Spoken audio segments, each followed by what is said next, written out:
আসসালামু আলাইকুম ওয়া রাহমাতুল্লাহি ওয়া বারাকাতুহু। ওয়া ইযা কিলা লাহুম ইত্তাবিউ মা আনজালাল্লাহু ক্বালু বাল নাত্তাবিউ মা ওয়াজাদনা আলাইহি আবানা। আলহামদুলিল্লাহ, আমরা জাহেলিয়াত পর্ব 5 এ আমরা যে বিষয়টি নিয়ে আলোচনা করব সেটা হলো তাকলিদ। তাকলিদ বিষয়ে আলোচনার ক্ষেত্রে আমরা যদি দেখি পবিত্র কোরআন সূরা যুখরুফ 43 নম্বর সূরা 23 নম্বর আয়াত।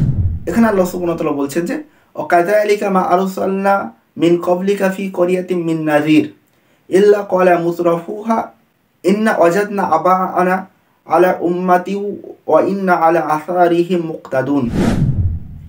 আর এইভাবেই তোমার পূর্বে যখনই আমি কোনো সতর্ককারী পাঠিয়েছি তখনই সেখানকার বিলাসিত প্রিয়রা বলেছিল যে আমরা আমাদের পূর্বপুরুষদেরকে এক মতাদর্শের উপরে পেয়েছি, আমরা তারই পদনখ অনুসরণ করব। মানে রাসূল সাল্লাল্লাহু আলাইহি ওয়াসাল্লামের পূর্বে যখনই কোনো জনপদবাসীদের নিকট গিয়ে কখনো দাওয়াত দিয়েছেন নবী রাসূলরা, তখন সেখানকার বিলাসপ্রিয়রা বলেছিল যে যে আমরা আমাদের পূর্বপুরুষদের যে মতাদর্শের উপরে পেয়েছি আমরা সেই মতাদর্শে অনুসরণ করব।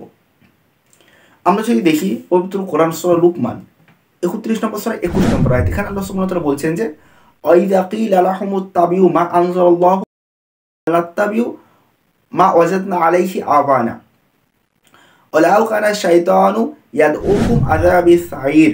যখন তাদের কাছে গিয়ে বলা হয় আল্লাহ যা নাজিল করেছে তোমরা তার অনুসরণ করো, কিন্তু সেখানকার মানুষেরা কি বলে যে আমরা তো অনুসরণ করব আমাদের পিতৃপুরুষদেরকে যে মতাদর্শের উপরে পেয়েছি সেটাকে। যদিও শয়তান তাদেরকে প্রজ্বলিত আগুনের দিকে আহ্বান করে, মানে যদিও শয়তান তাদেরকে যদি প্রজ্বলিত আগুনের দিকে আহ্বান করে, তবুও তারা তাদের পিতৃপুরুষদেরকে যে মতাদর্শের উপরে পেয়েছিল সেই মতাদর্শের অনুসরণ করবে। একই ধরনের কথা লেখা আছে পবিত্র কোরআন সূরা বাকারা 2 নম্বর সূরা 170 নম্বর আয়াত। এখানে আল্লাহ সুবহানাহু ওয়া তাআলা বলছেন যে যখন তাদের কাছে বলা হয় যে আল্লাহ যা নাজিল করেছে তোমরা তার অনুসরণ করো, তখন তারা বলে যে আমরা আমাদের পিতৃপুরুষদের বা বাপদাদাদের যে মতাদর্শের উপরে পেয়েছি আমরা তার অনুসরণ করব, যদিও তাই পিতৃপুরুষরা হেদায়েতের উপরে না থাকে। তাহলে আপনি এই সমস্ত আয়াতগুলো থেকে স্পষ্টভাবে বুঝতে পারছেন যে জাহেলি সম্প্রদায়ের মানুষেরা কিভাবে বাপদাদাদের নাম দিয়ে আল্লাহর ওহী থেকে মানুষকে দূরে সরিয়ে নিয়ে গিয়েছিল এবং নিজে দূরে সরে গিয়েছিল। এবং আমরা ভয়ঙ্কর যে কথাটা জানলাম সূরা লুকমান 31 নম্বর সূরা 21 নম্বর আয়াত থেকে, শয়তান তাদেরকে আগুনের দিকে আহ্বান করলেও তারা তাদের পিতৃপুরুষদের অনুসরণ করবে। আসুন দেখি এখন আমরা তাকলিদ শব্দটা নিয়ে আলোচনা করি। সর্বপ্রথম আমরা যদি দেখি তাকলিদ শব্দটা আরবি শব্দ কিলাদাতুন শব্দ থেকে এসছে, যার অর্থ হলো মানে গলায় হার পরিয়ে দেওয়া বা রশি পরিয়ে দেওয়া বা দড়ি পরিয়ে দেওয়া, এমন একটা অর্থ হয় শাব্দিক অর্থ। পারিভাষিক অর্থে যদি আমরা তাকলিদ শব্দটা দেখি, আহমদ ইয়ার খান নাইমি তার বই জাহলক 1 নম্বর খণ্ডে 15 পৃষ্ঠায় লিখেছেন যে আল আমালু বি কওলি গায়রি মিন গায়রি হুজ্জাতি তাকলিদু।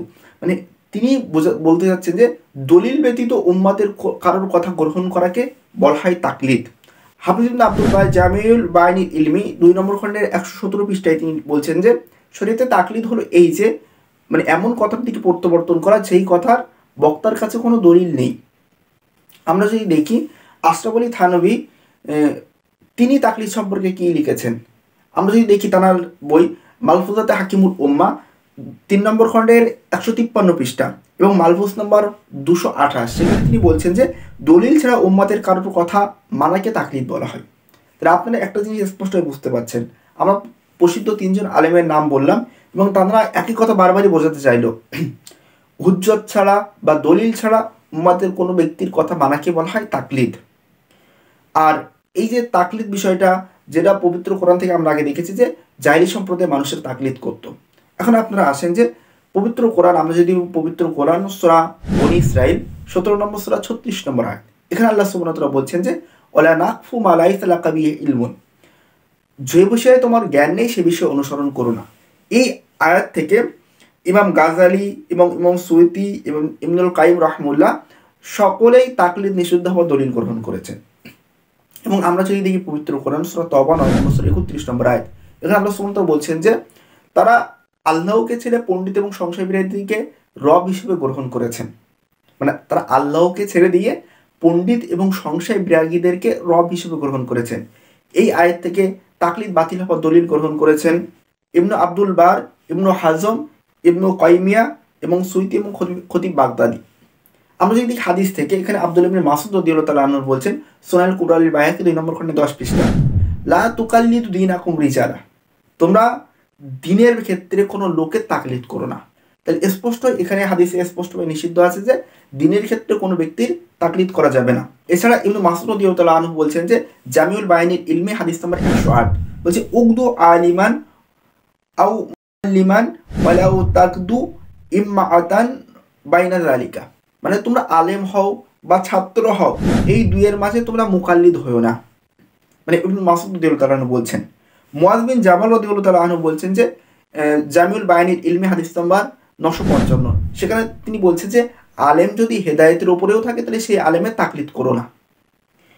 আমরা যদি দেখি আবু হানিফা রাহমাহুল্লাহ তিনি কথা বলছেন, ইয়াকুজু হিমাম 1 নম্বর খণ্ডে 53 পৃষ্ঠা, কোনো ব্যক্তির জন্য আমাদের কোনো মানে কথা গ্রহণ করা বৈধই হবে না যে পর্যন্ত না আমাদের কোনো কথা কোথা থেকে গ্রহণ করেছে তা অবগত না হবে। এবং মালিক রাহমাহুল্লাহ বলছেন যে ইবনু আব্দুল বার জামিল বায়ানিল ইলমে হাদিস নম্বর 1435, সেখানে বলছেন যে আমি একজন মানুষ মাত্র, আমি ভুল করি সঠিকও বলি, অতএব আমার সিদ্ধান্তগুলি যাচাই করো, যেগুলি কোরআন ও সুন্নাহর সঙ্গে মিল পাও তোমরা সেইগুলো গ্রহণ করো, আর যেগুলো মিল পাও না সেগুলো পরিত্যাগ করো। তাহলে স্পষ্ট মালিক রাহমাহুল্লাহ বলছেন যে আমার একজন মানুষ মাত্র, আমি ভুলও করি সঠিকও করি, যেগুলো কোরআন সুন্নাহর সঙ্গে মিল পাও সেগুলো গ্রহণ করো, যেগুলো কোরআন সুন্নাহর সঙ্গে মিল না পাও সেগুলো বাদ দিয়ে দাও। তাহলে ইমাম মালিক রাহমাহুল্লাহ স্পষ্ট তাকলিদ করতে নিষেধ করছেন। এবং শাফি রাহমাহুল্লাহ বলছেন যে লা তাকলিদুনি, তোমরা আমার তাকলিদ করো না। ইবনু হাতিম আদাবু শাফি ওয়া মানাকিবু পৃষ্ঠা নম্বর 51। ইমাম আহমদ বিন হাম্বাল রাহমাহুল্লাহ বলেন যে মাসাইল আবু দাউদ পৃষ্ঠা নম্বর 277, এখানে বলছে যে তোমরা দিনের ক্ষেত্রে কোনো একজনের তাকলিদ করো না। তাহলে স্পষ্ট আমরা এখানে 4 জন ইমামের কল নিয়ে আসলাম যে তারা স্পষ্টভাবেই তাকলিদ করতে নিষেধ করছেন। এখন আমরা দেখি যে ইমাম আবু জাফর তাহাবি রাহমাহুল্লাহ তিনি কি বলছেন যে হাল ইউকাল্লিদু ইল্লা আসাবিউন আও গবিউন, বলছে যে গোড়া নির্বোধ ছাড়া আর কেউ তাকলিদ করে না, গোড়া নির্বোধ ছাড়া আর কেউ তাকলিদ করে না। লিসানুল মিজান 1 নম্বর খণ্ডে 280 পৃষ্ঠা। আমরা এবার দেখব যে ইমাম বদরুদ্দিন আইনি হানাফি রাহমাহুল্লাহ তিনি কি বলছেন। আল বিনায়াফি শাহরিল হিদায়া 1 নম্বর খণ্ডে 317 পৃষ্ঠায় তিনি বলছেন যে ফাল মুকাল্লিদু দহলুন, মুকাল্লিদ ভুল করে, অল মুকাল্লিদু জাহলুন, মুকাল্লিদ মূর্খ হয়, আর সকল বিপদই আসে তাকলিদ থেকে। তিনি স্পষ্টভাবে বলছেন যে সকল বিপদই আসে তাকলিদ থেকে, মুকাল্লিদ ভুল করে, মুকাল্লিদ মূর্খ হয়। বর্তমানে প্রসিদ্ধ একজন আলেম মুফতি নাসিরউদ্দিন চাঁদপুরি দেওবন্দি, তিনি এখনও জীবিত আছেন, পশ্চিমবাংলায় উত্তর 24 পরগনা জেলায় তেনার বাড়ি, এবং তিনি লিখছেন যে ইমাম মানবো কেন বইয়ের পৃষ্ঠা নম্বর 70 পৃষ্ঠায় তিনি লিখছেন যে আকায়েদের অধ্যায়ে তাকলিদ করা নাজায়েজ। মুফতি নাসিরউদ্দিন চাঁদপুরি দেওবন্দি স্পষ্টভাবে লিখছেন যে আকায়েদের অধ্যায়ে তাকলিদ করা নাজায়েজ। তিনি আরও লিখছেন যে তার একই বইয়ে ইমাম মানবো কেন পৃষ্ঠা নম্বর 35 তিনি বলছেন যে রাসূল সাল্লাল্লাহু আলাইহি ওয়াসাল্লাম থেকে স্পষ্টভাবে প্রমাণিত, যেমন নামাজ, জাকাত বা রমজানের রোজা, হজ এগুলো, এবং ব্যভিচার নিষিদ্ধ, মদ্যপান প্রভৃতি, এই সমস্ত ক্ষেত্রে তাকলিদ করা নিষিদ্ধ বা তাকলিদ করা জায়েজ নয়। মানে তিনি স্পষ্টভাবে লিখছেন যে প্রথমে লিখলো যে ইমাম মানবো কেন বইয়ের 70 পৃষ্ঠায় লিখলো যে তাকলিদ করা সম্পূর্ণভাবে আকায়েদের অধ্যায়ে তাকলিদ করা নাজায়েজ, আর এখানে লিখছেন যে যে সমস্ত জিনিস রাসূল সাল্লাল্লাহু আলাইহি ওয়াসাল্লাম থেকে স্পষ্টভাবে প্রমাণিত সেই সমস্ত কাজে তাকলিদ করা জায়েজ নয়। এই একই ধরনের কথা লেখা আছে, মানে আকায়েদের অধ্যায়ে তাকলিদ করা নিষিদ্ধ, রাসূল সাল্লাল্লাহু আলাইহি ওয়াসাল্লাম থেকে স্পষ্টভাবে প্রমাণিত যে সমস্ত মাসলা সেই সমস্ত মাসলার ক্ষেত্রে তাকলিদ করা নিষিদ্ধ। আহমদ ইয়ার খান নাইবি বেরলভী তার বই জাহাল হক বইয়ের 1 নম্বর খণ্ডের 18-19 পৃষ্ঠায়। সর্বশেষ আমরা শাহ অলিউল্লাহ মুহাদ্দিস দেহলভী রহমাহুল্লাহ তার একটা কথা দিয়ে শেষ করব।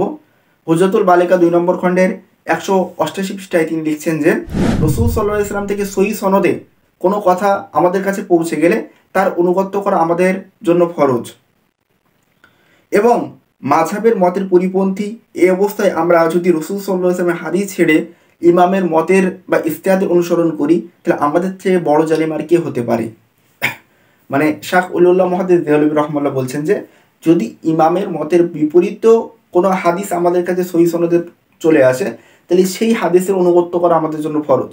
যদি আমরা হাদিসের অনুগত্য বাদ দিয়ে ইমামের কথা অনুসরণ করি তাহলে আমাদের থেকে আর বড় জালিম কে হতে পারে। তাহলে স্পষ্টভাবে আমরা অসংখ্য মুহাদ্দিসের কথা নিয়ে এসেছি এবং স্পষ্টভাবে আপনাদেরকে দেখিয়েছি যে তাকলিদ সম্পূর্ণ নিষিদ্ধ নাজায়েজ কাজ, এবং যদি কোরআন থেকে বা হাদিস থেকে আমরা কোনো জিনিস সঠিকভাবে পেয়ে যাই, সেই জিনিসটা অনুসরণ করা বা অনুগত করা আমাদের জন্য ফরজ, যেটা শাহ উলুল্লাহ মুহাদ্দিস দেহলভী রহমুল্লাহ তাআলার বই হুজ্জাতুল বালিগা 2 নম্বর খণ্ডের 188 পৃষ্ঠায় তিনি লিখলেন। এবং সর্বশেষ আমরা পবিত্র কোরআন সূরা আরাফ 7 নম্বর সূরার 3 নম্বর আয়াত দিয়ে শেষ করব। ইত্তাবিউ মা উনজিলা ইলাইকুম মির রাব্বিকুম ওয়া লা তাত্তাবিউ মিন দুনিল্লাহি আউলিয়া কলিলান মা তাযাক্কারুন। তোমার রবের পক্ষ থেকে যা নাজিল হয় তোমরা তার অনুসরণ করো এবং অন্য কোনো অভিভাবকের অনুসরণ করো না, তোমরা তো সামান্যই উপদেশ গ্রহণ করো। আপনারা স্পষ্টভাবে বুঝলেন যে জাহিলি সম্প্রদায়ের মানুষরা তাকলিদ করতো। যদি আমাদের এই পর্যায়ে এসে সেই জাহিলিয়াতের অনুসরণ করতে হয়, তাহলে তো মানে পবিত্র কোরআন এবং অসংখ্য মুহাদ্দিসের কল দেখালাম এবং হাদিস দেখালাম, এই সমস্ত জিনিসগুলো আমাদেরকে অমান্য করতে হবে। আল্লাহ সুবহানাহু ওয়া তাআলা আমাদেরকে সকলকে সঠিক পথে পরিচালিত করুন। এবং আজ আমরা এই পর্যন্তই সংক্ষিপ্ত করছি। আসসালামু আলাইকুম ওয়া রাহমাতুল্লাহি ওয়া বারাকাতুহু।